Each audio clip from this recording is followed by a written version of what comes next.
Orient bell tiles studio से आप देख रहे हैं एबीपी न्यूज। नमस्कार, मैं हूं चित्रा त्रिपाठी। शाम के 5 बजने वाले हैं। एबीपी न्यूज पर वक्त है सबसे बड़े डिबेट शो महादंगल का। बिहार में चुनाव से पहले समाजवाद और नमाजवाद पर झगड़ा खत्म होने का नाम ही नहीं ले रहा।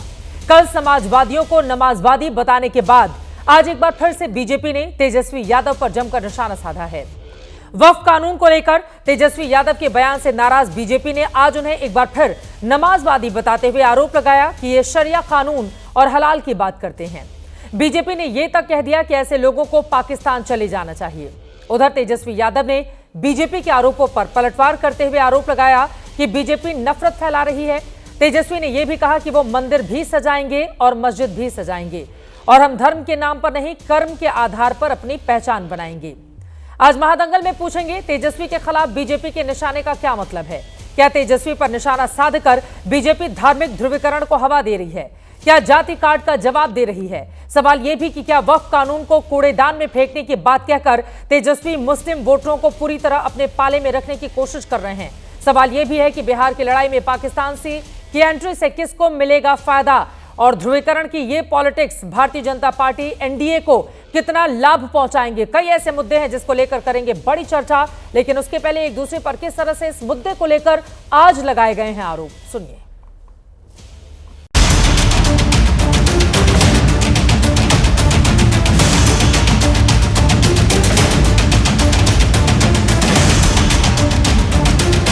जिस तरह से कल पूर्व उप मुख्यमंत्री नेता प्रतिपक्ष तेजस्वी यादव कह रहे थे कि भारत की संसद में पारित कानून वक्फ संशोधन को कूड़ेदान में डाल देंगे। मौलाना तेजस्वी यादव जी, ये बताइए हमें, क्या कोई प्रदेश की सरकार केंद्र के कानून को कूड़ेदान में डाल सकती है? अगले 50 साल बिहार में सत्ता में आने वाले नहीं हैं। ये जो सामाजिक न्याय की लड़ाई है, धर्मनिरपेक्षता की लड़ाई, इसको हम सब लोग मिल करके लड़ेंगे।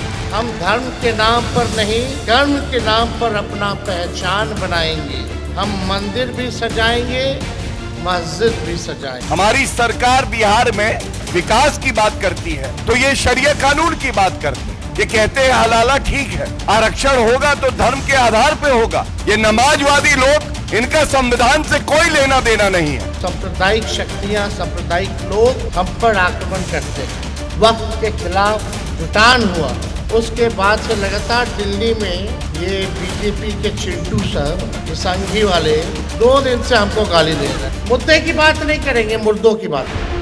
सबसे पहले तो देश का प्रधानमंत्री अपने देश में विभिन्न प्रदेशों में बिहार नहीं जाएगा तो कहां जाएगा? हाँ, ये जरूर है, शरिया वाले पाकिस्तान जाना चाहे तो जा सकते हैं। समझदारी वाली बात आपने खुद ही करी है। आपके वक्तव्य भड़काऊ, गैर संवैधानिक कृत्य हैं। ऐसे किसी नेता की, चाहे वो तेजस्वी यादव हो, चाहे वो और नमाजवादी हो, उनकी जगह भारत में नहीं है। उन्होंने भी कहा कि पाकिस्तान चले जाना चाहिए।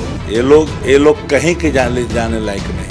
भारतीय जनता पार्टी के जो कुछ चेहरे हैं वो दुनिया में अपने चेहरे दिखाने लायक भी नहीं है। इनको जगह कहाँ मिलेगा?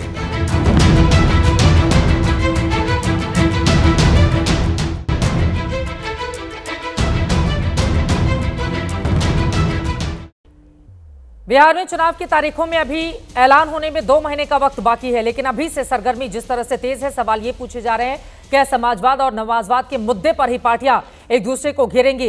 कई ऐसे सवाल हैं जिसको लेकर बड़ी चर्चा की शुरुआत कर लेते हैं। खास मेहमानों की मौजूदगी है, उनका तारुफ परिचय आपसे करवा देती हूँ। प्रदीप भंडारी जी, राष्ट्रीय प्रवक्ता भारतीय जनता पार्टी के हमारे साथ जुड़ चुके हैं।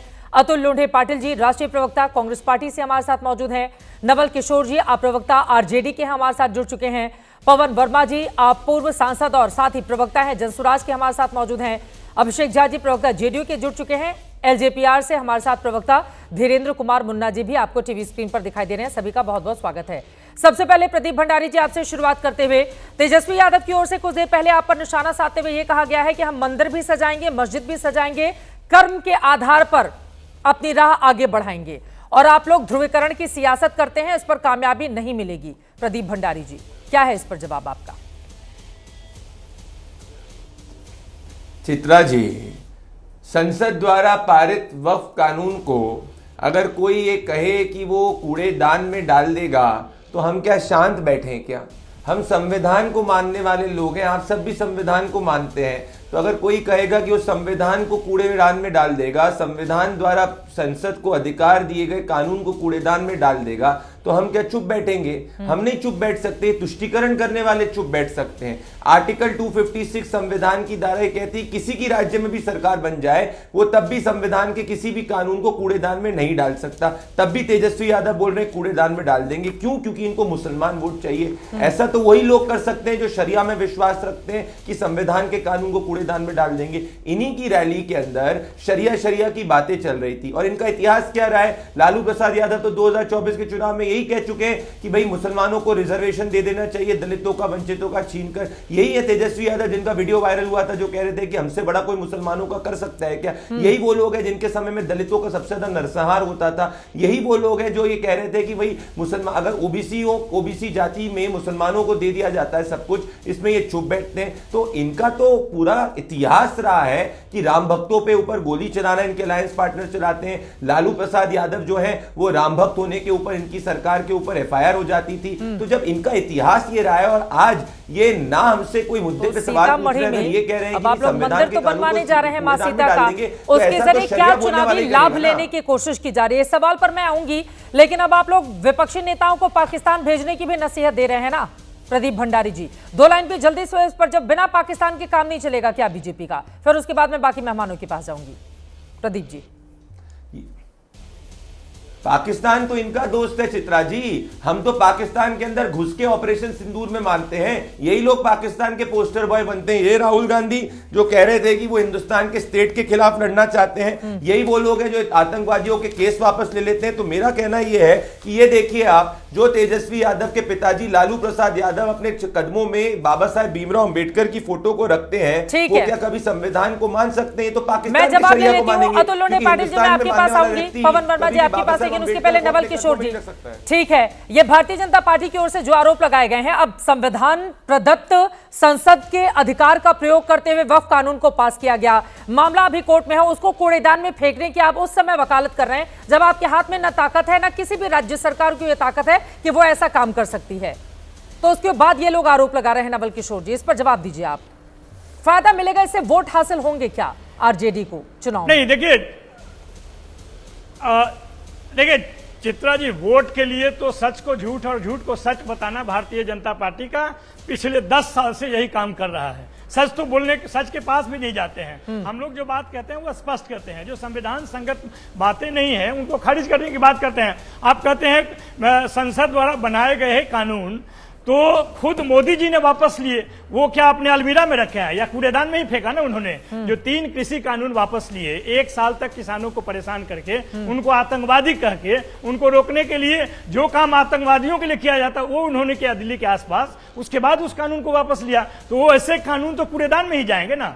आप सही सी बात है कि भारतीय जनता पार्टी को बिहार में डर लग रहा है। उनको मालूम है कि उनके विचार पुत्र जो थे, कम्युनल जो सांप्रदायिक रथ लेकर जा रहे थे, उसको लालू जी ने ही रोका था। हम लोग आज भी बिहार में कार्यों के आधार पे वोट मांग रहे हैं। 2020 में भी पढ़ाई, कमाई, सिंचाई, दवाई, कार्रवाई के आधार पे वोट मांगा और सिंगल लार्जेस्ट पार्टी के रूप में उभर कर सामने आए। 2015 में यही गिरिराज सिंह और अमित शाह जी पाकिस्तान भेज रहे थे। पाकिस्तान भेज 20 में भी भेज रहे थे, पाकिस्तान 25 में भी भेज रहे हैं। यही भारतीय जनता पार्टी नहीं तो 15 में भी भेज रहे थे। सबसे छोटे दल के रूप में उभर कर आए 2015 भारतीय जनता पार्टी। इसलिए बिहार की जनता समझती है कि पिछले 20 साल से जो लोगों को भरमा रहे हैं, जो लोगों को ठग रहे हैं, अब बिहार की जनता एक गाना सुन रही है। हम दिखावे में और छलावे में नहीं आने वाले हैं। हम काम के आधार पे नेता चुनेंगे और उसमें सबसे आगे तेजस्वी जी चल रहे हैं, क्योंकि उन्होंने 17 महीने में वो काम करके दिखाया है जो भारतीय जनता पार्टी 17 साल में 20 साल में करके नहीं दिखाया। यही उनको परेशान कर रहा है। ठीक है प्रदीप जी। चित्रा जी, आप याद करिए, लालू प्रसाद यादव तो ओसामा बिन लादेन के हमशक्ल को लेकर घुमा करते थे चुनाव प्रचार में। इनका तो दिल आतंकवादी और पाकिस्तानी में ही बसता है। यही है लालू प्रसाद यादव ना। आप उठा के देखिए अपने आर्काइव के अंदर, आतंकवादियों के अलावा ये शाहबुद्दीन तो AK-47 उठाता का, जो AK-47 मेड इन पाकिस्तान होती थी। यही है लालू प्रसाद यादव जो ओसामा बिन लादेन के हमशक्ल को बिहार में क्या किए? और मेरे भाई नवल किशोर भाई, कोई भी कानून जो होगा उसको प्रधानमंत्री या संसद ही वापस लेगी। तो मुझे बताओ बिहार के अंदर किसकी भी सरकार बने उसका क्या लेना देना है संसद के कानून से? अरे 15 साल से वनवास पे हो, आने वाले 15 साल पे भी वनवास पे रहोगे, पर बताओ शरिया के खिलाफ बोल के बताओ। शरिया ऊपर है कि संविधान? ये बताओ, शरिया ऊपर है कि संविधान? शरिया ऊपर है कि संविधान? शरिया ऊपर है कि संविधान? ये वक्त बोर्ड ने जमीन कब्जा करी थी गोविंदपुरी गांव में। किसने जलाई? गोविंदपुरी गांव के अंदर 95% हिंदुओं की जमीन को वक्त बोर्ड ने कब्जा करा था।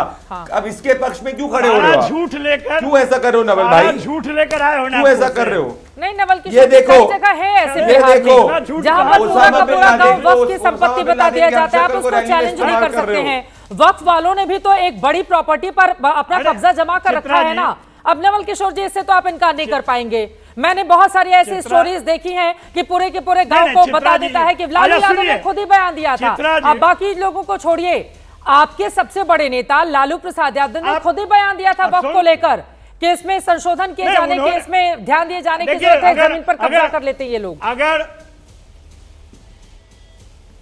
अगर बिना संदर्भ का किसी बयान का अर्थ निकालेंगे तो यही समझ में आएगा। लालू जी ने तो यह भी कहा था कि भारतीय बीजेपी का मतलब भारत जलाओ पार्टी है, और वह सच निकला। पिछले 10 साल से देश में चारों तरफ अगर तनाव टकराव की स्थिति पैदा की गई है और लोगों को बेरोजगार किया है, खासकर बिहार में देखिएगा कि पलायन प्रदेश अरे लालू प्रसाद यादव खुद संसद के अंदर बोल रहे थे भैया, जिस चीनी मिल के सामने झूठ बोलते हैं, खुद संसद के अंदर बयान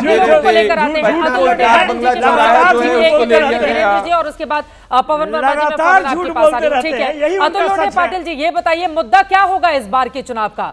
अब भारतीय जनता पार्टी ने तो ये वक्फ को लेकर जो प्रदर्शन हुआ था मामले को लपक लिया है, और पाटिल साहब आप लोग भी जानते हैं कि जब ध्रुवीकरण की सियासत होती है तो बीजेपी उसका पूरा फायदा ले जाती है। कई राज्यों में ये देखने को, कैसे रोकेंगे बीजेपी एनडीए का रथ आप लोग बिहार में?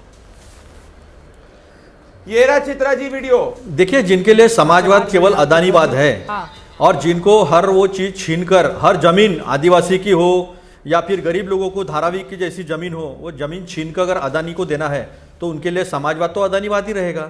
और चुनाव में दिखाने के लिए इनके पास कुछ नहीं है।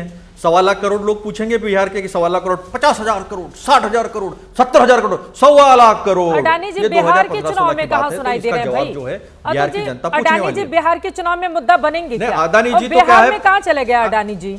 चित्रा जी, मैं तो कल ही पटना से लौटी हूं, मुझे तो कहीं अडानी का नाम बिहार में सुनाई नहीं दिया। चित्रा जी सुनिए ना चित्रा जी, सब सुनाई देगा। हमारे महाराष्ट्र में गढ़चिरौली की जमीन से लेकर छत्तीसगढ़ के हसदेव जंगल से लेकर तो धारावी की जमीन, धारावी का तो पूरे बॉम्बे का टीडीआर भी उनको पूछे बिगर दिया नहीं जाएगा, यहाँ तक के सब अदानी को दिया है। तो समाजवाद जो है बीजेपी का वो अदानीवाद तक है। तो थोड़ा सा सुन लीजिए ना, थोड़ा सा हमें भी थोड़ा सा आधा 1 मिनट जो है वो सिमलेसली बोलने दीजिए तो हम भी बताएंगे। मैं प्रदीप भंडारी जी से पूछना चाहता हूँ कि इस देश के मुस्लिम इस देश के नागरिक है या नहीं है? मुस्लिम द्वेष पे अगर राजनीति करनी है तो ज्यादा दिन तक तो वो चलेगी नहीं। अब मुझे प्रदीप भंडारी जी से पूछना है कि वक्फ जो सब्जेक्ट है वो कौन से लिस्ट में आता है? कौन से लिस्ट में आता है? कौन से लिस्ट में आता है? कौन से लिस्ट में आता है? बस प्रदीप भैया से एक विनती है, कौन से लिस्ट में आता है वक्फ जो है? अब मोबाइल मत देखो ना, बता दो ना प्रदीप भंडारी जी, बता दो ना, आपका बहुत नॉलेज है बीजेपी के लोगों का, बता दो ना कौन से लिस्ट में आता है वक्फ? वक्फ कौन से लिस्ट में आता है? वक्फ कौन से लिस्ट में आता है? वक्फ कौन से लिस्ट में आता है? तो फिर तेजस्वी ने जो क्या कहा था फिर बताता हूं मैं उसका जवाब। वक्फ कौन से लिस्ट में आता है? बोलू? अरे केंद्र द्वारा कौन से लिस्ट में आता है? अरे भैया लिस्ट छोड़ो, वक्फ का नाम, अरे लिस्ट छोड़ो। अरे पता ही नहीं आपको तो क्या आप जवाब दोगे? बात नहीं, संसद द्वारा पारित कानून है, लॉ बन चुका है। कोई डिवीजन ऑफ पावर का लॉयर कहता है टैक्स नहीं है, नहीं है कि क्या बात कर रहे हो? बात है कैसे बच्चों जैसी बातें कर रहे हो आप? वक्फ ऐसी बात कर रहे हो, कुछ नहीं पता संविधान का। कौन से सूची में आता है, इसका जवाब दो पहले। क्या बात कर रहे हो? फिर मैं बताता हूं क्या है पार्लियामेंट ने कानून पास करा है जिसके ऊपर प्रेसिडेंट ने जाने दो, इनकी बुद्धि तो यहीं तक है। और गौरव भाटिया संवैधानिक नहीं पता नहीं क्या करते हैं, क्या बातें कर रहे हो? अशीलों को क्या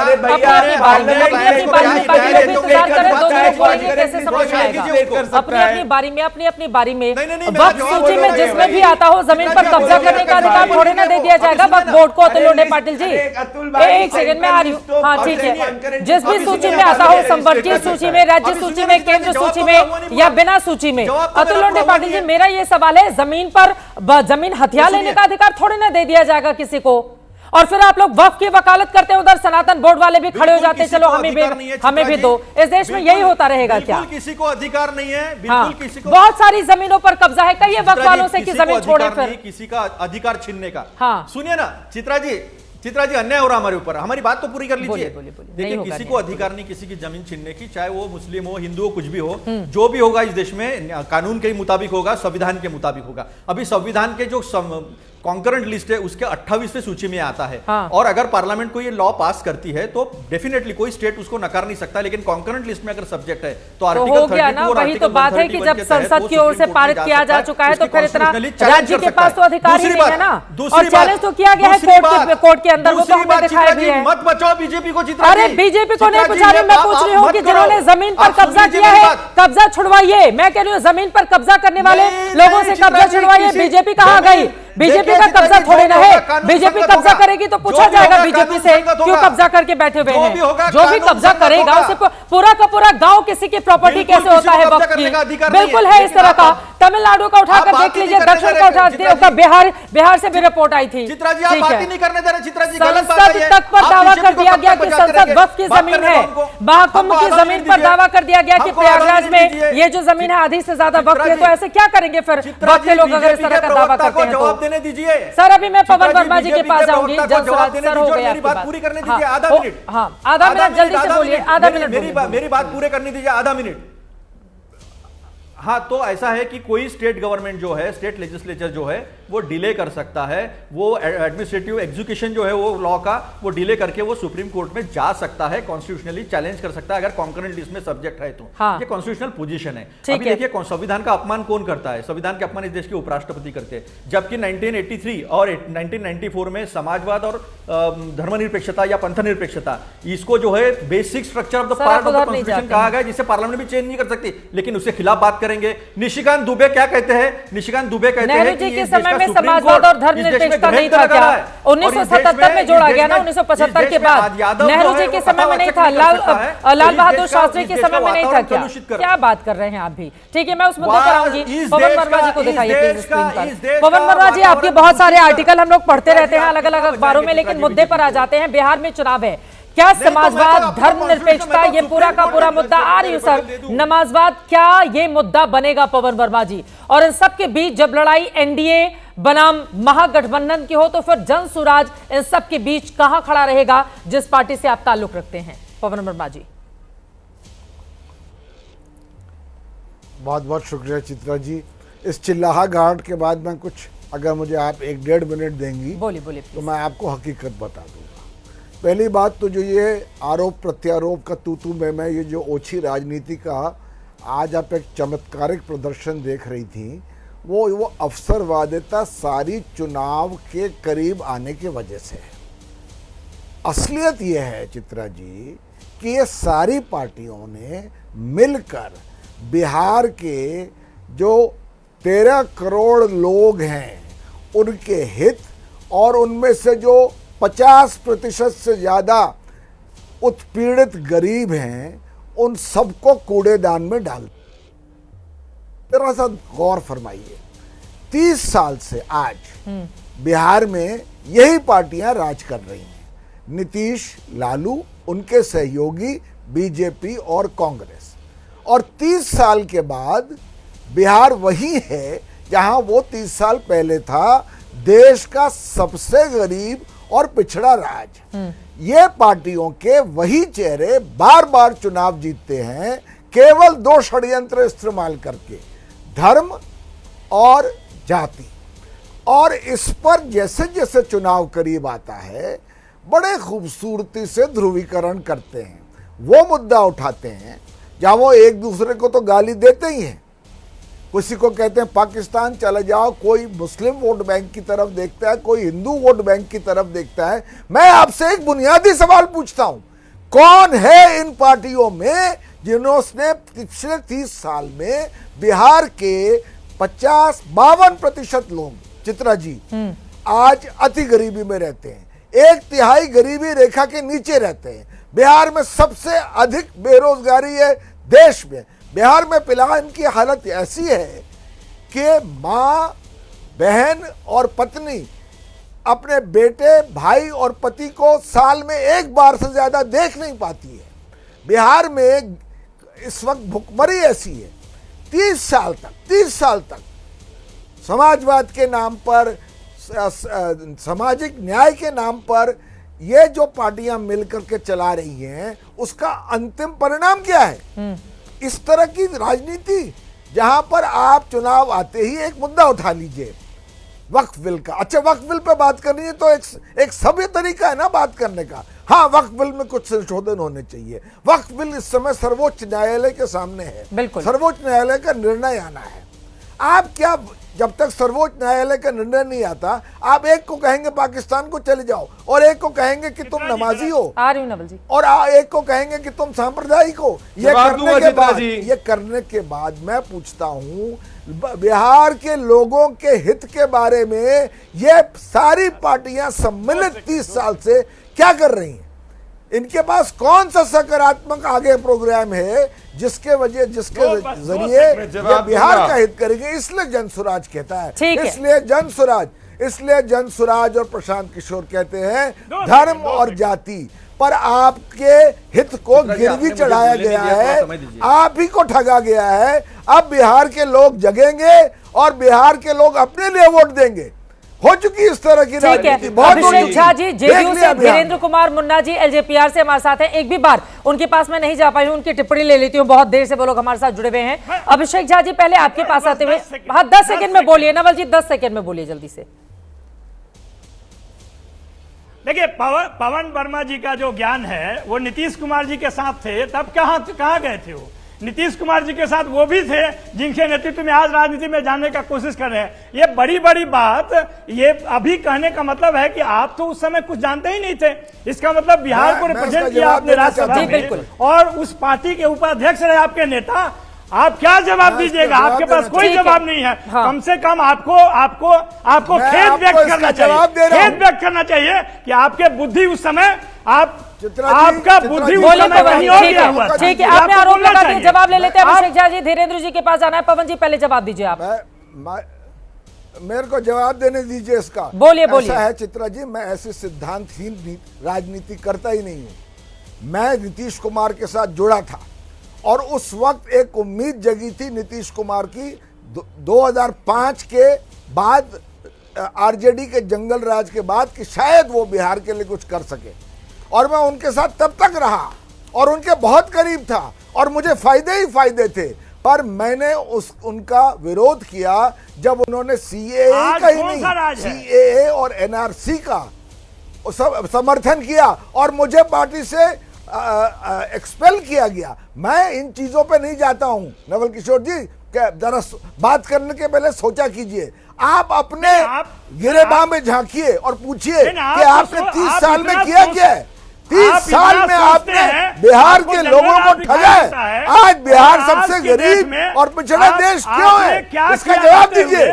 आप जवाब दीजिए इसका। जाने के लिए गए थे आप केवल वहां पर 4 लोग बैठे हुए हैं। देखिए, जब भी नीतीश कुमार की बात होती है, अभिषेक झा भी आ गए। अब बाकी लोगों को लेकर देखिए, नीतीश कुमार पर चाहे वो आरजेडी हो, चाहे वो जनसुराज हो, चाहे वो भारतीय जनता पार्टी, हालांकि अभी तो सरकार में है, या फिर कोई दूसरी पार्टी हो, कांग्रेस, जब भी नीतीश कुमार पर निशाना साधती है ना सर, तो मुझे लगता है एक उंगली आप लोग नीतीश जी पर उठाते हैं, 3 उंगलियां आपकी ओर इशारा करती हैं। बिना नीतीश के तो किसी का काम चलता नहीं है बिहार में, और समय समय पर आकर आप लोग फिर नीतीश कुमार का विरोध करते रहे। मैं तो हैरान होती हूँ, आरजेडी ने क्या नीतीश कुमार के साथ सरकार ने, 2015 में आप लोग गए थे साथ में, तब भारतीय जनता पार्टी सबसे कम सीटें हासिल की, जिसका जिक्र नवल जी आप कर रहे थे। अब नीतीश जी तो इतने जरूरी हैं, यहाँ पे अभिषेक झा जी के पास जाते हुए, अभिषेक झा जी, लेकिन भारतीय जनता पार्टी भी बड़ी चतुराई से आगे बढ़ी है, कहते हुए कि नेतृत्व तो नीतीश कुमार का ही होगा, लेकिन जब सवाल पूछा जाता है जीतने के बाद भी मुख्यमंत्री बनेंगे क्या, तो बड़े नेता चुप्पी साध जाते हैं। इन सब के बीच आपके दफ्तर पर ये जो पोस्टर्स लगे हुए हैं नीतीश कुमार के मुख्यमंत्री के प्रधानमंत्री नरेंद्र मोदी के साथ, पहली बार ऐसा हुआ है कि जेडीयू के दफ्तर के बाहर नीतीश कुमार के अकेले नहीं बल्कि साथ में प्रधानमंत्री जी के साथ फोटो लगी हो। क्या मतलब मायने हैं? अब नीतीश जी को अपनी नैया पार कराने के लिए मोदी के चेहरे की जरूरत है। अभिषेक झा जी,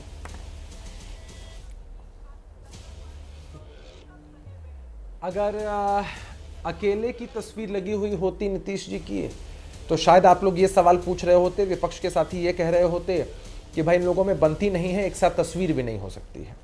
चलिए, कम से कम आपने कहीं राहुल जी और तेजस्वी जी की तस्वीर तो एक साथ नहीं देखी है। हमारी पार्टी, हमारे गठबंधन ने एकजुटता का परिचय दिया, समन्वय का परिचय दिया, एक दूसरे को सम्मान दिया, इज्जत दिया, और उस बाबत आपको तस्वीरें दिखाई पड़ रही। असल में मसला यह है कि देश में एनडीए आदरणीय प्रधानमंत्री जी के नेतृत्व में और बिहार में आदरणीय मुख्यमंत्री जी के नेतृत्व में चुनाव लड़ता है। जनता अपना आशीर्वाद देती है क्योंकि सबको नीतीश जी और मोदी जी की जोड़ी पसंद है, लेकिन इस जोड़ी से भी, इस तस्वीर से भी सबको जलन होती है। आपने कहा कि चुनाव के बाद क्या होगा, कैसे होगा, इस पर लोग चुप्पी साध देते हैं। बहुत बार इस स्टैंड को स्पष्ट किया गया है, हमारी पार्टी की तरफ से भी, हमारे गठबंधन और भारतीय जनता पार्टी की तरफ से भी, और अन्य घटक दलों की तरफ से। लेकिन क्वेश्चंस पूछने के लिए आप लोग स्वतंत्र हैं, क्वेश्चंस दागने के लिए हमारे विपक्ष के साथी प्रसन्न हैं। अब मसला ये है कि चलिए, कम से कम हमारे विपक्ष के साथियों ने पहले ही अपनी हार मान ली है। उनके लिए ये प्रश्न नहीं है कि इस आगामी बिहार विधानसभा के चुनाव में कौन गठबंधन जीतेगा। ये क्लियर है कि एनडीए जीतेगा। ये प्रश्न पूछ रहे हैं कि चुनाव के बाद मुख्यमंत्री नीतीश कुमार होंगे कि नहीं होंगे, ये उनके लिए प्रश्न है। तो पहली हार उन्होंने स्वीकार कर ली, उनको साधुवाद देते हैं, और ये मसला हम पर छोड़ दीजिए। मैं आज भी आपको कहता हूं चित्रा जी, किसी गठबंधन, किसी पार्टी, किसी नेता में यह हैसियत नहीं होती किसी व्यक्ति को चीफ मिनिस्टर बना दे। ये मतदाता मालिक, जनता मालिक तय करते हैं, और उसके बाद उस व्यक्ति को काम करने का मौका मिलता है। और दूसरी बात, नीतीश जी का वो चेहरा जनता को, बिहार को बहुत पसंद है। जब भी जिस भी गठबंधन का नेतृत्व करते हैं, चुनाव वही गठबंधन जीतता है। अरे आपकी बात सही है, लेकिन यहाँ पर धड़कनें बढ़ी रहती है ना। अब नीतीश जी को जो भी नाराज करेगा वो तुरंत उधर चले जाएंगे, तो इसमें तो बाकी पार्टियों, बीजेपी और आरजेडी को क्या ही बोला जाए। आपकी बढ़ी हुई है। हाँ, मेरी तो नहीं, अब बीजेपी की बढ़ी रहती है, फिर आरजेडी वालों की बढ़ी रहती है। वो जिस ओर जाते हैं, एक एक दिन लोग गिनते हैं कि कब तक नीतीश बाबू हमारे साथ रहेंगे। आप समझा करिए ना मेन मुद्दे को। नहीं, बिल्कुल नहीं। अरे क्या बात कर रहे हैं नवल किशोर जी। आप देखिए, सबको नीतीश जी का साथ पसंद है। चित्रा जी, आप भरोसा कौन करेगा? नवल जी से आपने प्रश्न किया, कुमार मुन्ना जी बारी में नवल जी क्यों घुसते हैं? चित्रा जी, कैसी डिबेट आप करा रही हैं? नहीं, ठीक है, नहीं बोलेंगे। कैसी डिबेट आप करा रही हैं? नहीं बोल रहे हैं, बोलिए। नवल जी को शांत कराइए, धैर्य खोने के लिए नहीं कहिए। अभी कहिए, उनके पास चिल्लाने के बहुत मौके आएंगे। चुनाव हारेंगे, बुरी तरीके से हारेंगे, चिल्लाते रहेंगे। अरे चिल्लाते रहिएगा, चुनाव हारने का चिल्लाते रहिएगा। हमने तो नारा दिया था पिछली बार कि बिहार की जनता ने ठाना है कि तेजस्वी यादव जी को नेता प्रतिपक्ष बनाना है। रुकिए, पैर के नीचे रहो, तुम्हारा स्थान ही है पैर के नीचे। कैसे डिबेट करा रही? पैर के नीचे क्या है? पैर के नीचे रहो, पैर पकड़ते रहो। धैर्य रखिए, प्लीज नवल जी, और इस ऊर्जा को बचा कर हो जाए, उनकी बात हो जाए, ऊर्जा को आप बचा कर रखिए, उनकी बात हो जाए, उनकी बात हो जाए। ऊर्जा को मुन्ना जी के भी पास जाना, हारेंगे तो संताप में काम देगा। आप प्लीज अब औकात की बात तो मत कीजिए ना। हमेशा नीतीश कुमार की जरूरत आप लोगों को भी रहती है। बोलिए, अपनी बात पूरी कीजिए, फिर मुन्ना जी मैं आपके पास आ रही हूँ। अच्छा, अगर आप बहुत बेहतर स्टैटिस्टिक्स चला रही थी चित्रा जी, आपका चैनल बहुत बेहतर तरीके से दिखा रहा था कि कैसे 2010, 2015, 2020 के अलग अलग विधानसभा के चुनाव में किन पार्टियों ने कितनी सीटों पर चुनाव लड़ा, कितनी जीते, क्या वोट परसेंटेज था। आपने देखा होगा 2010 में 22 सीटों पर सिमटी हुई थी आरजेडी। अगर नीतीश कुमार जी का साथ नहीं मिलता तो कहां होते ये लोग, इनको पता भी नहीं है। तो मैं तो कहूंगा कि इस ऊर्जा को बचाकर रखिए नवल जी। ठीक है, आने वाले समय में जब आप चुनाव हारेंगे तब हल्ला आप लोग भी तो खिसक जाते हैं ना, फिर जिसको 22% दिया था उसको फिर 80 पर लेकर आते हैं, आप लोग दावा करते हैं। ठीक है सर, ठीक है। धीरेन्द्र कुमार मुन्ना जी, अब सीधे आपके पास आते हुए, मुन्ना साहब 2020 का इलेक्शन हम सबने देखा था, लेकिन अब एक बड़ा पोस्टर आ गया है और मेरे ख्याल से इसके जरिए चिराग पासवान को भी मैसेज दिया जा रहा है कि मतलब वो कितना भी मोदी के हनुमान अपने आप को मानते रहे और आगे की तैयारी, आप लोगों ने बहुत बड़ा कार्यक्रम भी किया है रविवार को, लेकिन इसके बावजूद मैसेज आप लोगों के लिए भी साफ है जेडीयू के पोस्टर के जरिए। धीरेन्द्र कुमार मुन्ना जी, और आप लोगों को तो मुसलमानों की वोट चाहिए ना, फिर वक्फ बोर्ड के मामले को लेकर बीजेपी जब निशाना साधेगी नमाजवादी कहकर, नुकसान नहीं होगा क्या आप लोगों को? मुन्ना साहब जी, हमने तो हर मतदाताओं कद्र है और मैं उसको नमाजवाद और समाजवाद से नहीं जोड़ता हूँ। भारत का हर मतदाता हमारे लिए सर आंखों पे है और वो बिहार के हमारे भाई हैं। पर ये जो बोल रहे हैं कि नमाजवाद या समाजवाद, असल में ये अवसरवाद है। न ये लोग वक्त के हैं यार के, ये वक्त के भी यार नहीं हैं। इनको अपना वक्त जब ठीक लगेगा तब उनकी बात करेंगे। और ये लोग कब से बिहार में मुसलमानों के हितों की बात करने लगे? जब अवसर मिला 9 महीने भी मुख्यमंत्री उप मुख्यमंत्री बनने की, तब उन्हीं के पिता के बराबर के नेता थे, उनको तो उप मुख्यमंत्री का पद नहीं दिया। उस समय उनको आगे आना चाहिए था। आप किसी के नहीं हैं और 80-20 आप चला रहे थे। 20% जो दलित बिहार में है उनका ठेका लेने वाले बाकी लोग कैसे आ रहे हैं, और जब वक्त पड़ता है तो क्यों नहीं आते हैं सामने? जब वहीं पर आप देखे थे कि लोकसभा में जब बारी आई थी अध्यक्ष बनने की, जब हारने की बारी थी तो दलित को आगे कर दिया था यही कांग्रेस पार्टी ने। आज वो भी दलित की बात बिहार में आकर के कर रहे हैं। दूसरे लोग भी समाजवाद के नारा देने वाले लोग दलित की बात कर रहे हैं। हाँ। लेकिन आप बताइए कि दलितों को काहे नहीं मुख्यमंत्री बनाने की बात आरजेडी या कांग्रेस पार्टी कर रही है? तो मैं तो कहता हूं कि 80-20 की लड़ाई, असल में तो 20% जो बहुजन है बिहार के, उनकी रक्षा करने के लिए। नवल जी, आप, मैं बोल लेता हूं तो आप जवाब दीजिएगा। आप तो पढ़े लिखे प्रोफेसर है, आप थोड़ी देर में बोलिएगा, मैंने आपको बीच में नहीं रोका था। 20% लोगों की चिंता आप लोगों ने क्यों नहीं की अब तक? आज तक आपके हाथ में संविधान था, फिर भी आप उन लोगों को मुख्यमंत्री बनाने का काम क्यों नहीं किया? 20% बिहार के दलित हो चाहे 22% हो देश में, लेकिन आप, और दायरा भी अगर किसने बढ़ाया? हमने बढ़ाया दायरा कि गरीब के सर्जनों के भी अगर ऊपर के जाति के गरीबों को रोके क्यों है? अपनी अपनी बारी में बोले क्यों? धीरेन्द्र कुमार मुन्ना जी, लेकिन आप जब एक मिनट बोलिए दीजिएगा जवाब। बोलिए पाटिल साहब, देखिए जब 9वीं अनुसूची में कह रहे हैं ना, इसीलिए जातीय गणना जो हो रही है ना देश में, उसके बाद हम इस दायरे को भी बढ़ाएंगे। और एनडीए के सभी लोग इसमें सहमत है कि जो भी देश के दलित है, बिहार के दलित है, किनको कितनी संख्या मिले, इस पर भी हम आगे बढ़ेंगे। लेकिन आप लोग जो अवसरवादी लोग हैं ना, और वक्तवादी लोग, ना आपको वक्त से मतलब है ना खुद से मतलब है, और धर्म की बात ये दूसरे पर आरोप लगाते हैं। यही लोग न थे कि राम मंदिर का विरोध किए थे, चाहे आरजेडी हो चाहे कांग्रेस हो। आज मां जानकी का मंदिर बन रहा है जो हमारे नेता आदरणीय चिराग पासवान जी के एजेंडे में था। चुनाव के ठीक पहले, जब चुनाव में 2-3 महीने बाकी रह जाए तो फिर सीता जी का मंदिर बनवा लीजिए। चित्रा जी 10 सेकंड में लूंगा। अब तो वही समाजवादी आप लोगों को पलट कर जवाब देंगे, राम मंदिर बनवाए थे, अयोध्या में हार गए, फिर सीतामढ़ी के जरिए कैसे जीतेंगे? धीरेन्द्र जी बोलिए, 10 सेकंड में बोलिए। मैं कह रहा हूं कि यही जवाब देना है इनका। अतुल जी, मैं आ रही हूं। आरजेडी राम मंदिर का विरोध कर रही थी, आज बताइए कि यही लोग कह रहे हैं आज मंदिर, और हमारे नेता के एजेंडा में Bihar first, Bihari first vision में लिखा हुआ था कि माता जानकी का मंदिर बनेगा। आज बिहार के कैबिनेट में उसको पास किया गया। तो मैं तो कह रहा हूँ हमारे नेता के विजन को हमारे गठबंधन के लोग इज्जत दे रहे हैं और हम लोग उसके तहत आगे बढ़ रहे हैं। तो बिहार में धर्म भी बढ़ रहा है और बाद में इन लोगों को विरोध भी करना है। हाँ। मैं बता रहा हूँ, इसीलिए इस पर ठीक है। अतुल लोढ़े पाटिल जी, अब सीधे आपके पास आते हुए नवल किशोर जी, उसके बाद में आ रही हूँ। पहले कांग्रेस के प्रवक्ता, ठीक है अतुल लोढ़े पाटिल जी, बीजेपी की एनडीए की बड़ी रणनीति है जिसको आप सुन रहे हैं। एक तरफ एम से नरेंद्र, ट्रिपल एम को लेकर बीजेपी एनडीए आगे, एक तरफ नरेंद्र मोदी है, दूसरा मंदिर और उसके बाद महिला, इसको लेकर आगे बढ़ रही है ये पार्टी। कैसे आप काउंटर करेंगे पाटिल साहब? ऐसा है कि प्रज्वल रेवन्ना, ब्रजभूषण सिंह, कुलदीप सेंगर, बालेश धनखड़, ऐसी एक से एक महिला सम्मान की बड़ी लिस्ट जो है वो बीजेपी की है। वो जनता के सामने हम फिर से एक बार रखेंगे क्योंकि जनता भूल न जाए। जनता को याद दिलाना है कि बेटी बचाओ कहने वाले बेटी को कैसे बर्बाद करते हैं, ये तो जनता को दिखाना पड़ेगा। मालूम है प्रज्वल रेवन्ना तो कांग्रेस पार्टी दलित विरोधी है, ये कहने में मुझे कोई बुराई नहीं। इस तरह से उसका नाम लिखा जाएगा तो वो जो है। और दूसरे बीच में नहीं बोला था, मैं बीच में नहीं बोला था, मैं शांति से सबका सुना और मैं अपेक्षा करता हूं चित्रा जी आप न्यूट्रल अंपायरिंग करेंगे और मुझे बोलने देंगे। बिल्कुल बिल्कुल बोलिए, प्लीज मत बोलिएगा बीच में। हाँ बोलिए। महाराष्ट्र जैसे स्टेट में हमने सुशील कुमार शिंदे जी, जो दलितों में भी माइनॉरिटी दलित से है, उनको मुख्यमंत्री बनाया, गृह मंत्री बनाया देश का। तो हमने हर जगह राष्ट्रपति से लेकर हर पद जो है वो देकर दलितों का, आदिवासियों का, महिलाओं का सम्मान करने का काम जो किया है, पहली महिला राष्ट्रपति भी कांग्रेस ने दी है। तो इतिहास में नवल किशोर जो कि मैं बता दूं, मैंने सिर्फ संविधानिक पोजीशन जो है वो बताई थी कि तेजस्वी जो क्या कह रहे हैं और राज्यों को क्या अधिकार है संविधान के तहत, वो सिर्फ बताने की कोशिश की थी। यादव अगर कथा वाचन नहीं कर सकते तो हम कहाँ जा रहे हैं चित्रा जी? 21वीं शताब्दी में मैंने सवाल खड़े किए।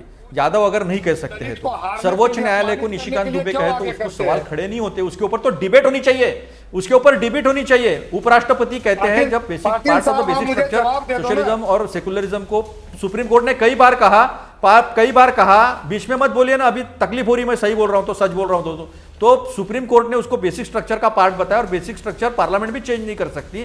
उसके ऊपर अगर देश के उपराष्ट्रपति कहते होंगे तो उसके ऊपर सीरीज ऑफ डिबेट क्यों नहीं होती? कांग्रेस को बोलिए ना, आपको जो कहना, क्रिटिसिज्म सहन करने, क्योंकि हम डेमोक्रेटिक लोग, हम रखेंगे उस पर विश्वास। आप चिल्लाइए मत। आप चिराग पासवान जो है ना वो मुख्यमंत्री बने, हम आपको शुभकामनाएं हमारी। वो नीतीश जी और मोदी जी देखते बैठे, लेकिन हमारी शुभकामनाएं आपको नवल किशोर जी जो बने हो।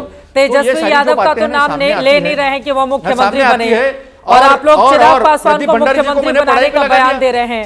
अब समझ रहे तेजस्वी जी को सीधे दिल पे लगेगा ये।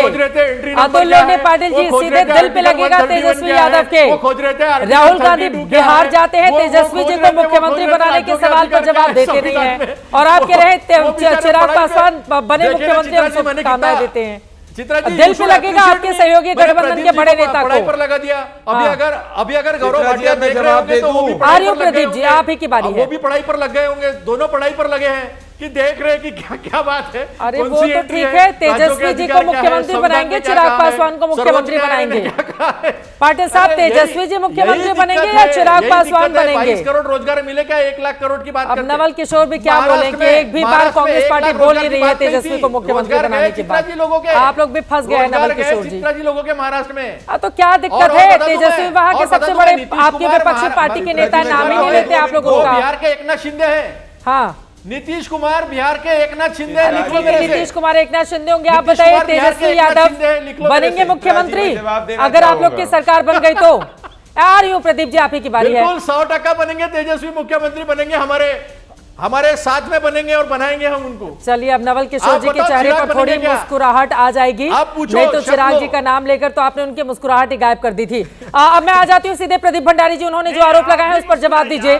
संविधान की प्रस्तावना को लेकर उन्होंने एक के बाद एक तमाम बातें गिनाई हैं, उस पर आप जवाब दे दीजिए, फिर बाकी लोगों के पास आऊंगी। प्रदीप भंडारी जी, अभी पढ़ाई हो गई होगी शायद, तो बताओ। आज इमरजेंसी वाली मैंने इनके बीच में नहीं बोला। हाँ, नहीं बोलेंगे। इमरजेंसी वाली भ्रष्टाचारी, परिवारवादी, नमाजवादी कांग्रेस पार्टी। देखिए चित्रा जी, मैं इनके बीच में नहीं बोला, तरीका सही नहीं है इनका। अतुल्य पाटिल जी वो बिल्कुल शांति से सुन रहे थे आपको। प्लीज कितने रैटल हो रहे हैं, कितने फड़फड़ा रहे हैं। चित्रा जी वही पहुंच जाते हैं वो। मैं जवाब देना चाहूंगा। जवाब ले लेते हैं। यही बोल रहे हैं पाटिल जी, प्लीज जवाब सुन लीजिए। सवाल आपने पूछा है तो जवाब भैया। प्रदीप भंडारी जी सीधे। चित्रा जी,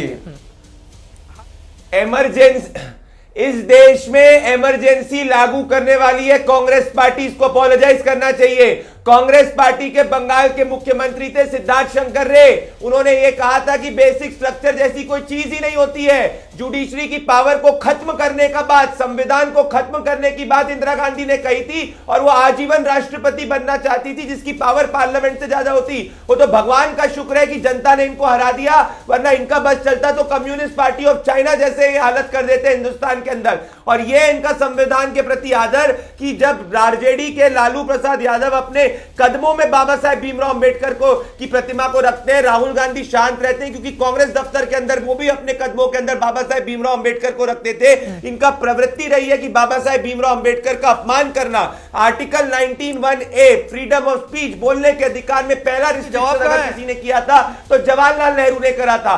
संविधान विरोधी और चित्रा जी, शरिया जवाब वाले है, लोग जवाब। हैं ये लोग, ये क्या बात जवाब करने वाले है। हैं। अब दूसरी बात, ये लोग चित्रा हैं, जी, अम्बेडकर जी के चित्रा जी, मुद्दे चलाए आपको थे। कुछ नहीं बारी में, पता है, अपनी अपनी आपको बारी में, कुछ अतुल नहीं जी अपनी पता है, अपनी बारी में इसलिए प्रदीप जी को बोलने दीजिए। अपनी अपनी बारी में बोलेंगे, दूसरी अपनी बात अपनी मैं कहना बारी में, चाहता हूँ। ठीक है। अरे अपनी अपनी बारी में, अपनी अतुल अपनी जी बारी दम में। है ना, नहीं, ये जवाब ही नहीं दे अतुल रहे। जी ओपन चैलेंज कह रहा हूँ, जवाब ही नहीं दे रहे। अरे अतुल जिनको जी। पता नहीं है कि कौन सा सब्जेक्ट, अरे आप बहरे हो चुके हो, आपको कोई जवाब नहीं आ रहा है। जो सुबह इमरजेंसी के समय अपनी इमरजेंसी अपनी लागू बारी में करते बोलिए। हो, अतुल जी 40 सेकंड जब आप बोल रहे थे तो शांति से सुन पावर रहे को थे। खत्म करते फिर हो, तो डिबेट और कैसे बात होगी अतुल करोगे। जी? महिलाओं फिर आप को बोलने बिहार लगेंगे का तो ताकत प्रदीप भंडारी भी बीच में आने लगेंगे। प्लीज अतुल जी, ऐसे डिबेट नहीं हो पाएगी।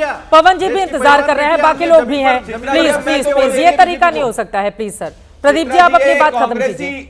ये इमरजेंसी वाले कांग्रेसी जवाब कहाँ दे रहे वो? ठीक है, मैं वो समझ जवाब सकता देना, हूं, मैंने चित्रा जी, सवाल क्योंकि को राहुल खड़े किए। गांधी के सामने, इनको राहुल गांधी के सामने बोलने का मौका नहीं मिलता है, तो ये आपकी डिबेट का इस्तेमाल करते हैं। कांग्रेस पार्टी के दफ्तर के अंदर जब मीटिंग अतुल होती जी, है, आप शू शू करके वो चुप हमारा बैठते छोड़ दो, हैं। हमें क्या राहुल मिलता है, गांधी क्या बोलने नहीं नहीं मिलता है। देते, और ये क्या वो बात हमें छोड़ करेंगे, दो, क्या मिलता है, क्या नहीं मिलता है। ये इनकी तुम्हारा स्थिति, मुंह बंद ये कर दिया, अनिरुद्ध तुम्हारे सिंह नेता ने है, गलत काम इसने किया, आज ये ये सच्चाई NHA है। के ऑफिशियल को पीटा है। हमें जवाब, ये है हमारे कांग्रेस राहुल का के मॉडल। सामने बोलना मिलता और है, ये नहीं पवन मिलता है, वर्मा छोड़ जी दो। कह रहे थे लेकिन क्या तुम्हारे विकास नेता हुआ ने है। तुम्हारा मुंह 15 बंद सालों कर में दिया है, बिहार के अंदर करके। आरजेडी ने 23,000 करोड़ का बजट दिया, हमने 3,23,000 करोड़ का बजट दिया। बिहार का ग्रोथ रेट 14% है। तो पवन वर्मा जी, ये अगर आपको विश्वास नहीं होता तो ये रहा आपका खुद का ट्वीट, ये रहा आपका खुद का ट्वीट जब आप विकास की बात कर रहे हो। अब मैं आता हूँ राहुल गांधी, अरे भैया तुम्हारी हालत ये है, 11 लोगों ने ये आपकी हालत, सम्मान गरीबों को अपने पांव छुआते हो। अरे अतुल लौंडे पाटिल, गरीबों से अपने पांव छुआते हो, शर्म आनी चाहिए आपको, शर्म। राज्यपाल को ये अपनी आपकी अपनी बारे में अगर बोलेंगे तो थोड़ा ज्यादा बेहतर होगा। मुझे लग रहा है कि अतुल जी आप सबके ही बीच में बोल रहे हैं, अतुल जी हो क्या गया है आपको? ये कांग्रेस पार्टी का मॉडल, ये इसको देश ने रिजेक्ट करा है। अतुल जी आप सबके बीच में बोल रहे हैं। एक सेकंड में मेरी बात सुन लीजिए प्लीज प्लीज, एक सेकंड सर, एक अतुल जी प्लीज देखिए, लगातार वो बोल रहे थे, आप उनके बीच में बोल रहे थे। अतुल जी मुझे लग रहा है, एक सेकंड सर सुन लीजिए, मुझे लग रहा है ना कांग्रेस पार्टी को खुद में भी आत्ममंथन करने की ज्यादा जरूरत है। आपको पता है सर, 40 साल से ज्यादा का वक्त गुजर चुका है। यूपी हो बिहार हो, देश के 2 बड़े राज्यों से कांग्रेस पार्टी गायब है। यहां पर आपको आरजेडी के पीछे खड़ा होना पड़ता है और यूपी में आप लोगों को समाजवादी पार्टी के पीछे खड़ा होना पड़ता है। 70 सीटों पर जीतकर आप लोग 19 लेकर आए थे 2020 में बिहार में। सर अब मुझे लगता है कि मुद्दे की बात करेंगे तो मुझे लगता है कि ज्यादा बेहतर स्थिति रहेगी। सब प्लीज, अब वो बीच में नहीं बोल रहे थे, आप उनके बीच में लगातार बोलते चले जा रहे थे। की ही बात की, मैंने मुद्दे की ही बात की, वो मुद्दा एक भी मुद्दे की बात नहीं कर पाए। पवन जी कुछ कहना चाह रहे हैं, ठीक है, उनके पास जाते हुए एक आंकड़ा मैं बता देती हूं और अभिषेक झा से आगे में इसका जवाब लूंगी। 2011 के सेंसस के हिसाब से लिटरेसी रेट मुसलमानों की बिहार में 56.3% है और अगर दूसरे रिलीजन की बात करें तो 61.8%। यहां पर भी एक बड़ा गैप दिखाई देता है। अब इसको भरने की जिम्मेदारी तो उन्हीं 2 सरकारों की थी ना, जिनका 35 सालों से वहां पर राज है। क्यों इसमें सुधार देखने को नहीं मिल रहा है, इसका जवाब आप लोग दीजिएगा। लेकिन पवन वर्मा जी, सीधा सा सवाल है, यहां पर देखिए, एक तरफ नरेंद्र मोदी है, एम से मोदी मंदिर सीतामढ़ी में बनवाने जा रही है अब बीजेपी एनडीए, और दूसरी तरफ महिलाओं का वोट बैंक, इसके जरिए बहुत आक्रामक तरीके से आगे बढ़ने की कोशिश कर रहे हैं। तो फिर आपकी नई नवेली पार्टी है, स्कूल का बैग लेकर आप लोग भले ही सामने आ गए हो, वो आपका चुनाव चिन्ह है, लेकिन काउंटर कैसे होगा? इतनी बड़ी पार्टी, एक तरफ एनडीए दूसरी तरफ आरजेडी, कैसे करेंगे आप लोग मुकाबला? पवन वर्मा जी, फिर उसी सवाल पे आती हूं। चित्रा जी, मैं समझता हूं कि ये प्रयास मुश्किल है, पर इसके लिए अथाह परिश्रम किया गया है। प्रशांत किशोर जी ने खुद 2 साल की पदयात्रा, 5000 गांव और एक नया संदेश बिहार के लोगों को दिया है, बुनियादी परिवर्तन का। आप इस डिबेट को बड़े धैर्य और खूबसूरती से कंडक्ट कर रही हैं, मैं आपको बधाई देना चाहता हूं, पर मुझे लगता है कभी न कभी आपको शायद ये सवाल भी पूछ लेना था कि तू इधर उधर की ना बात कर, तू बता कि काफिले क्यों लुटे।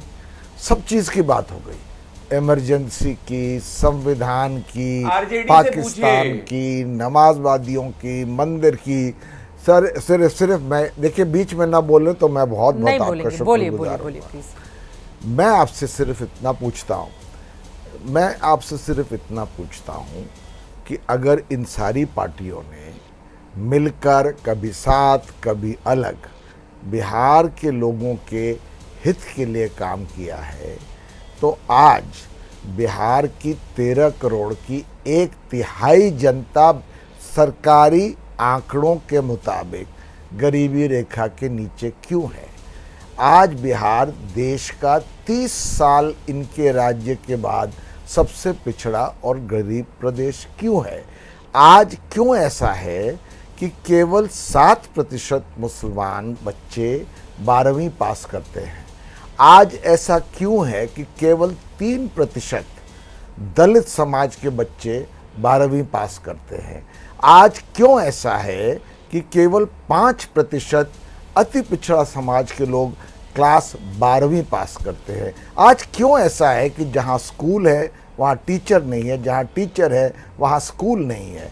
आज ऐसा क्यों है कि जब आपने कास्ट सेंसस किया तो विधानसभा के पटल पर मुख्यमंत्री ने कहा कि 94 लाख परिवारों को, जो सबसे गरीब हैं, 2-2 लाख रुपए दिए जाएंगे, और साथ में ये कहा कि 50 लाख ऐसे लोगों को जो बिल्कुल वंचित हैं 3 बिस्मिल ज़मीन दी जाएगी। इस पर सरकार क्यों नहीं बताती कि किनको ये राशि मिली और किनको ये ज़मीन मिल चुकी है? अगर सिर्फ राजनीति करनी है और एक दूसरे पर आरोप प्रत्यारोप करना है तो बिहार अब 5 साल और अगर बदलाव ना आया, और जन स्वराज का मकसद सिर्फ ये है बदलाव, बुनियादी बदलाव, जिसमें बिहार जहां है वहां से उभर सके। प्रशांत किशोर का एक ही संदेश है, पार्टियां कोई भी हो, बिहार का हित होना चाहिए, बच्चों जो बिहार के हैं उनका हित होना चाहिए। इसलिए बैग हमारा इलेक्शन का सिंबल है, पढ़ाई होगी तो रोजगार होगा। इसलिए मैं इनसे पूछता हूं, तू इधर उधर की बात न बात कर, तू बता कि काफिले क्यों लुटे और क्यों बिहार को एक विकल्प की जरूरत है जो कि आज उसके सामने खड़ा है जन स्वराज के नाम से। अभिषेक झा जी, धीरेन्द्र जी, उसके बाद आ रही हूँ। चित्रा जी, एक बार अभिषेक झा जी की टिप्पणी ले लेती हूँ। नीतीश कुमार ने मुख्यमंत्री 2005 से। नहीं चित्रा जी, मेरे बीच में सब लोग बोले, इन्होंने हम पे सवाल उठाए। मेरे को 30 सेकंड दीजिए। अच्छा 30 सेकंड में बोल दीजिए, बीजेपी के प्रवक्ता बोले, फिर अभिषेक झा जी में आ रही हूँ। प्रदीप भंडारी जी, प्रदीप भंडारी जी बोले, आप ही के साथी हैं, 30 सेकंड बोलना चाहते हैं, फिर आ रही हूँ आपके पास, बोलिए। पवन वर्मा जी गलत खबर पढ़ा रहे हैं। बिहार आज की तारीख में विकास दर में टॉप 5 राज्यों के अंदर है।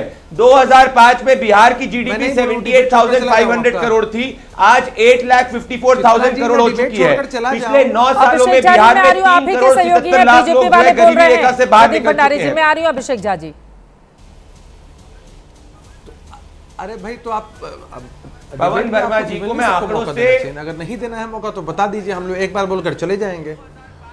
मेरे लिए बड़ी मुश्किल हो गई है, आप दोनों लोग एक ही पार्टी के हैं। बोलिए। अब वहां पे नरेंद्र मोदी और नीतीश कुमार के पोस्टर एक साथ लगाए जा रहे हैं। मेरे लिए बड़ी विचित्र स्थिति हो गई है कि मैं जेडीयू से पूछूं सवाल या बीजेपी से। क्या अभिषेक झा जी आप बोल दीजिए, फिर प्रदीप जी आगे बोलेंगे, बोलिए। बोलवाइए अभिषेक झा जी।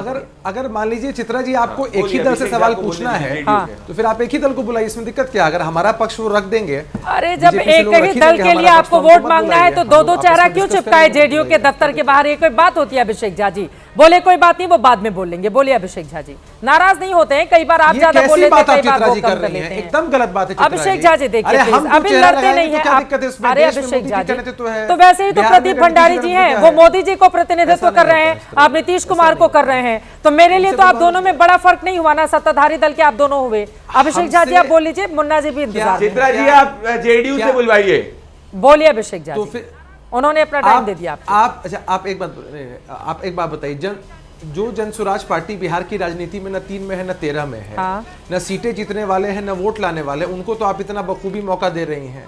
और जो पार्टी बिहार में सत्ता में है 20 वर्षों से, जिनका मुख्यमंत्री है, उनको आप मौका ही नहीं दे रही हैं। तो भाई अपनी बात तो कहनी पड़ेगी ना हमको। बोलिए। और प्रशांत किशोर जी को फैक्टर थोड़ी है बिहार में कि उन पर इतनी बड़ी बड़ी चर्चा हम लोग करें। लॉजिकल चर्चा है कि हमारी लड़ाई अभी सामने महागठबंधन से है, और जितने लोग अभी हैं अपॉर्चुनिस्ट लोग हैं। आप इस बात को समझिए कि नीतीश जी के नेतृत्व में इन लोगों ने काम किया है, नीतीश कुमार जी के नेतृत्व में काम किया है।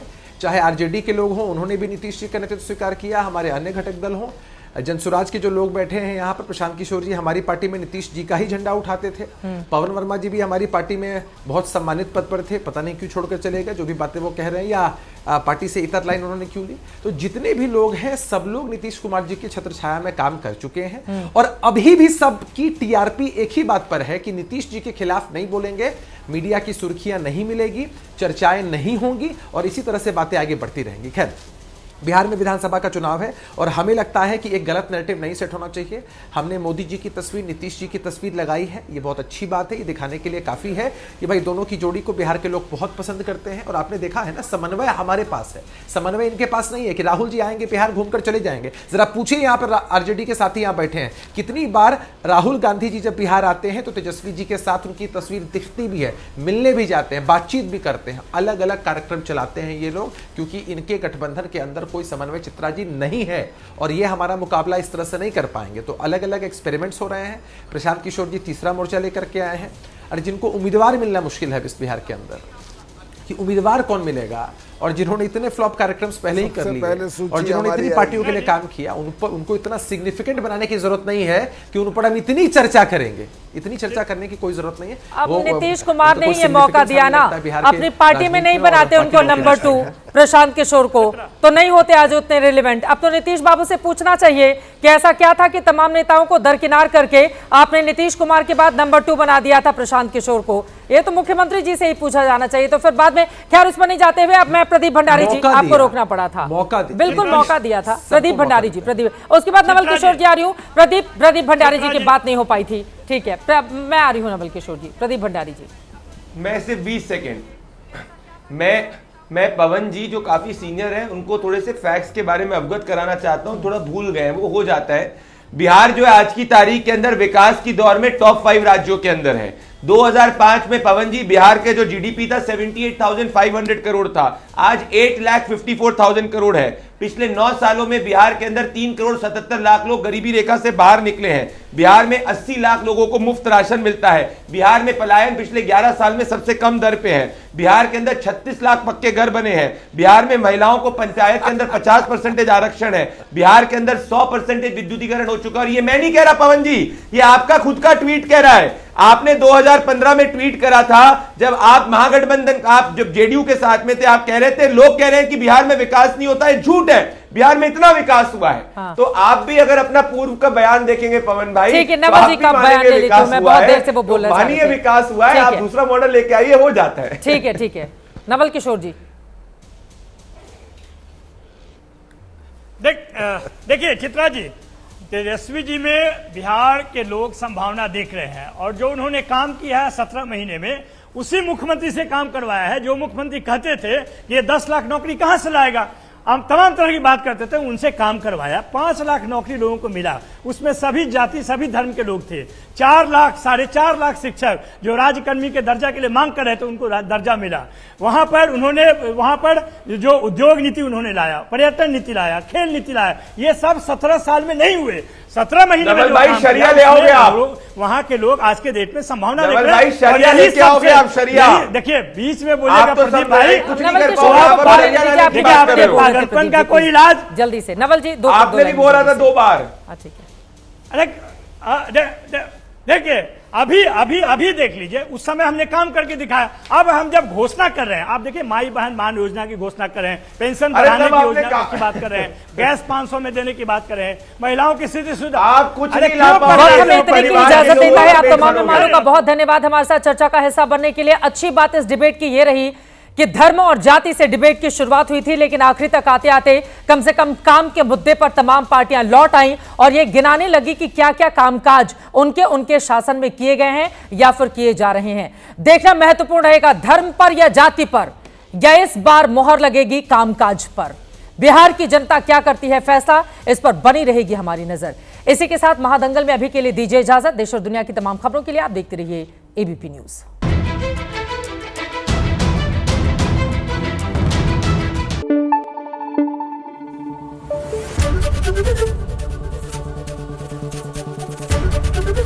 एबीपी न्यूज आपको रखे आगे।